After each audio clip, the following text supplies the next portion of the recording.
هل تصدق أن هناك من يعتقد أن المصريين القدماء كانوا قادرين على تحويل الرصاص والقصدير والزئبق إلى ذهب؟ هذا الاعتقاد انتشر منذ قرون، لأن الذهب كان عند الفراعنة معدن الخلود والقوة الإلهية، رمز الشمس والآلهة والحياة الأبدية.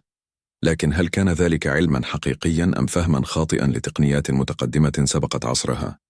المصريون القدماء لم يعرفوا التحويل النووي كما نفهمه اليوم، لكنهم برعوا في تنقية المعادن وخلطها بطرق دقيقة جعلت السبائك تبدو ذهباً خالصاً. استخدامهم للرصاص والقصدير والزئبق في الطلاء والصهر والتلميع جعل الناس يظنون أنهم يصنعون الذهب، وهنا بدأ الغموض. أما العلم الحديث فقد كشف الحقيقة الكاملة. كل عنصر في الكون يتميز بعدد ذري خاص، أي بعدد البروتونات داخل نواته. الرصاص يمتلك عدداً ذرياً أكبر من الذهب، ولتحويل الرصاص إلى ذهب لابد من إزالة 3 بروتونات من نواة الذرة نفسها. وهذه ليست عملية كيميائية، بل عملية نووية تتطلب طاقات هائلة لا يمكن تحقيقها بالنار أو السوائل أو الخلط كما كان يفعل القدماء. العلماء وجدوا الحل نظرياً عبر الفيزياء النووية. داخل المفاعلات النووية أو مسرعات الجسيمات يمكن قصف نوى الرصاص أو البزموت بسيل من النيوترونات. عندما تمتص النواة نيوترونا تصبح غير مستقرة، فتبدأ في سلسلة تحللات نووية معقدة ينتج عنها أحياناً نواة ذهب. وقد نجحت هذه الفكرة فعلياً في القرن العشرين، عندما أجرى فريق علمي في الولايات المتحدة في أوائل أربعينيات القرن الماضي تجربة حقيقية نجحوا فيها بتحويل البزموت إلى ذهب باستخدام معجل جسيمات.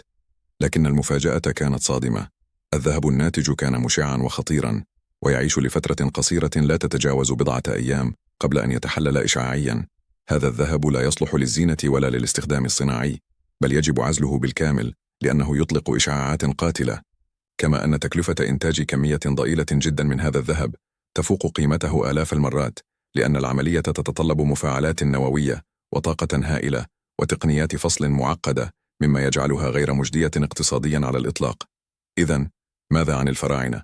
الحقيقة العلمية تؤكد أن المصريين القدماء لم يحولوا الرصاص إلى ذهب نوويا، لكنهم امتلكوا معرفة مذهلة بالكيمياء العملية والسبائك والتنقية جعلت إنجازاتهم تبدو خارقة لمن جاء بعدهم. لقد صنعوا وهم التحويل، لكنهم لم يصنعوا الذرة.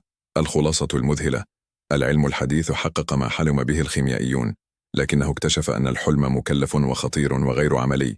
أما الفراعنة فقد صنعوا الذهب الحقيقي، ذهب المعرفة والدقة والفهم العميق للطبيعة.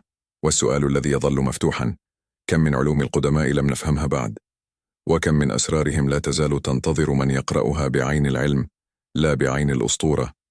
شاركنا رأيك وتابعنا، فالقادم أخطر وأكثر إدهاشا.